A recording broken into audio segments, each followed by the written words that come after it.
The project was suggested by the team. I have a team development day that happens probably every 4 months. I thought it would be something useful to participate in. We liked the idea of research and using that to evidence our practice and using it to inform our practice and to explain our practice to the families we work with and the other professionals that we work with as well. So we were quite excited about it.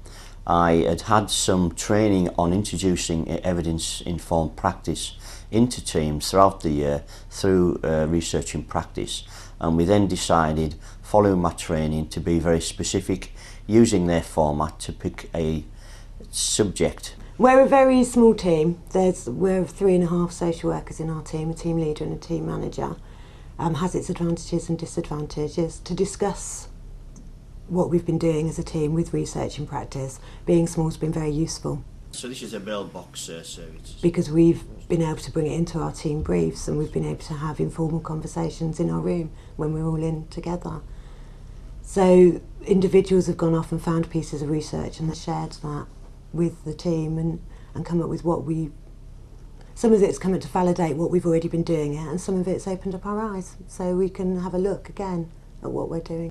We are a permanent team. Part of our job is to look after the bulk of looked after children's needs in terms of their placement and them being settled in those placements, some of whom will be placed for adoption. I think we've always been very good with children who are in fostering placements on a permanent basis, about maintaining contact, about facilitating contact, direct and indirect. I think we've always been very good with indirect contact in adoption placements. I think it's made us rethink what we're doing direct contact for children who've gone off for adoption. Sometimes it's not appropriate for children to have direct contact with their parents, but now I think we have a fuller exploration of that and a fuller discussion around why we may not be offering it in certain circumstances. I work in a different team from John and Karen, and we are all together in the research and practice group, which cuts across the teams. I had the opportunity to go on a course run by RIP on contact down in London because somebody else couldn't go on the course basically, and as a result of that John invited me to join the group when somebody else left. So I went on a course that was run by Beth Neal on contact for children in permanent placements.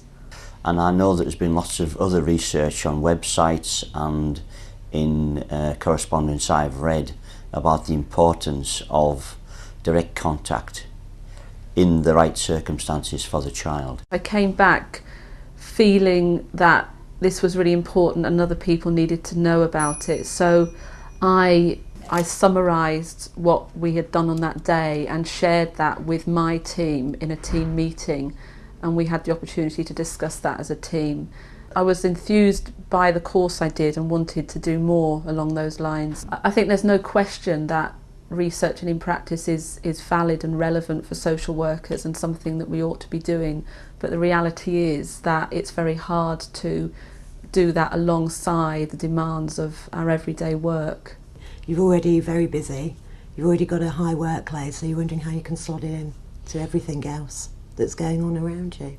To be honest, we haven't got I haven't found I've had the time to do any research while I'm doing my everyday job, but doing the PQ has given me the opportunity to look at research, and I've really enjoyed doing that. I've been looking at rates of disruption for older placed children in adoption, and that's where I've had the opportunity to explore what research materials available, and there's a lot. Initially it wasn't a problem.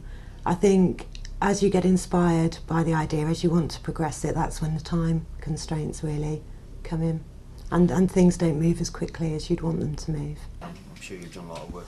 And what I'd like to happen is for us to do more of a literature research, do more work with the consent of children and their adoptive parents and birth parents with them, to talk to them about the impact direct contact has on all parties, because we have a number of situations, a small number but a significant number, who actually have direct contact, and we are very keen to understand what impact that has, and link that with the research findings that we're aware of.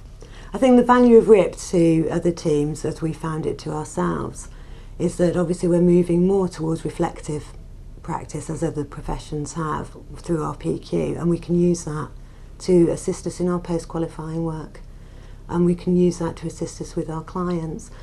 I think we found it very valuable to know how we're doing, what we're doing, certain things, to know we're doing the right things, as much as you can know anything in unpredicted futures. I think it's been valuable to open up the discussion and the exchange between our colleagues, between other disciplines as well, and it's well worth the time and the effort. It's been a very enjoyable experience, and I think it's given us a lot more confidence in our ability to question research, to read research, and to hopefully at some point plan our own research within our team. And what we found is if we're picking something that's useful to our practice, then more people are on board and we're actually more consistent with our approach to it.